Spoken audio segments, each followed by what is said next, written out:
Hello there everybody, it's me, SolarFlare95, and I am back once again with another episode of the Soul Calibur 6 Vocal Library series.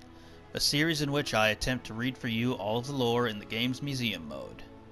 So without further ado, let's go. Grand Labyrinth Sealed Corridor. The ruins of an underground labyrinth said to have been built to imprison a hero of old, who incurred divine wrath. Those with some knowledge of ancient cultures can see that the ruins are clearly of Celtic make. It is said that all who brave the bottomless maze in search of its innermost depths return claiming that the legends are indeed true. In a recently discovered large chamber, a crest was found carved into the floor. Apparently, it was used to drain the ancient hero's power. According to self-proclaimed labyrinth swordsman Boris Fletcher, who has explored the maze many times, there is an ancient druid curse there designed to imprison those with powerful fighting spirits for all eternity. Following this report, Boris's reputation as an adventurer grew. However, his renown as a swordsman suffered, for he was able to return from the labyrinth despite this supposed curse. Rumors say that with this latest discovery, the Labyrinth of Legends' true reason for existence, including the story of the sealed hero, will come to light very soon. In truth, however, this enormous chamber is located in the central levels of the labyrinth, and there are still a great many undiscovered corridors interlacing underneath. Gairyu Isle. A lonely island with a view of the sacred peak, Mount Fuji. Turbulent waves crash against its shores all year round, and not even the local fishermen dare approach the jagged reef encircling it. So it has remained uninhabited. An old shrine still stands here, but its inner sanctuary has long been abandoned. However, the island's divine aura and quiet seclusion have made it an appealing place for many warriors to settle their duels. A magnificent line of torii built upon the rocks extend into the waters, standing watch as the bones of countless fallen are washed away by the white waves, crashing against the craggy shores.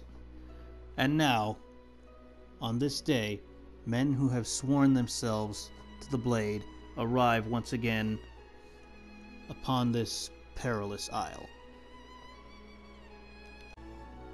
Master Swordsman's Cave, Wicked Depths. How many days had passed since his faithful disciple left on a journey?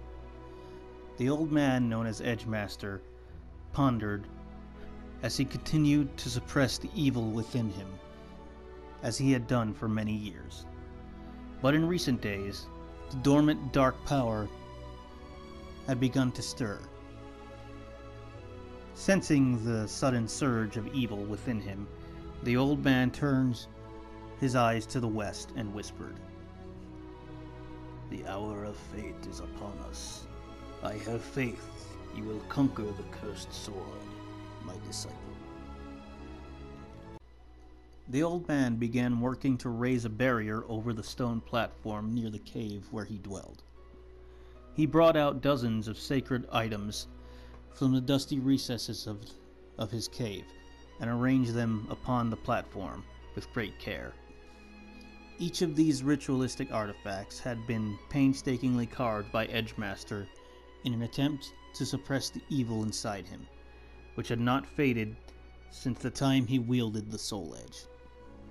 The scriptures etched into these items contained teachings so ancient that they were no longer passed down in the current age. In the hope of easing the pain his disciples shared, the immortal Great Master was preparing to teach him the way to control the evil within by using evil itself. Of course, such a rough method did not come without its dangers.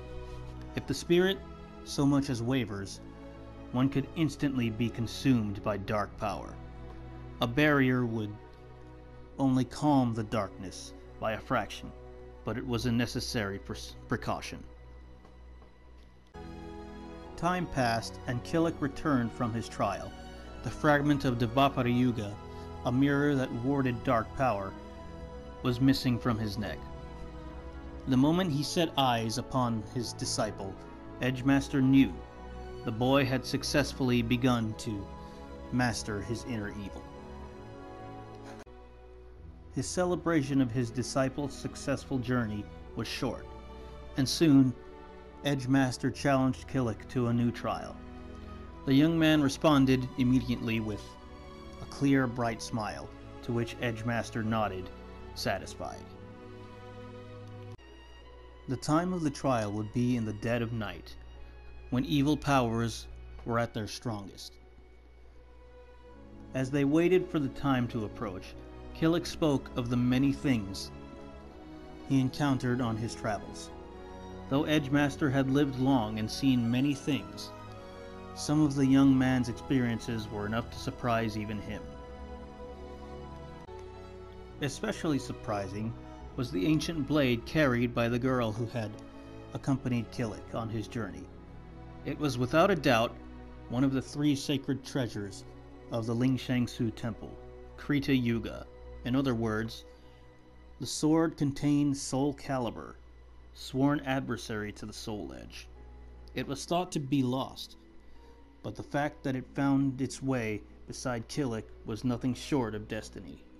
A single girl standing against the embodiment of evil, blade shining with divine light. It brought back a faint memory to the back of the old man's mind, though he could not place it. Either way, it was thanks to this girl, Shanghua, that his disciple had overcome his trial. Edgemaster believed it his duty as Killick's master to find this girl and offer his gratitude to his disciple's savior. Besides, the 2 young warriors were still unaware why they'd been entrusted with the fragment of Dvapara Yuga. The whims of fate were yet likely to toss them roughly about, and they would need a weapon with which to carve a path forward. By the time Killick had finished his tale, and Edgemaster had set his resolve, the crimson sun illuminating the cave had already sunk beyond the Himalayan peaks, and the blue moon had reached its zenith. The time has come. The master bid his disciple meditate for a short moment, then headed toward the stone platform where the sacred artifacts stood solemnly on watch. Edgemaster had thrown away all relics of his past, even his name, but perhaps even he noticed the 2 hidden emotions stirring in his chest. As he chanted the opening mantras for the midnight trial, his concern for the future of his disciple, who he would send on a deadly journey, and the hopes and prayers he'd long abandoned with his past. And that is going to do it for another episode of the Soul Calibur 6 Vocal Library series. This has been SolarFlare95, and I really hope you enjoyed watching. I'll see you guys in the next one. Take care.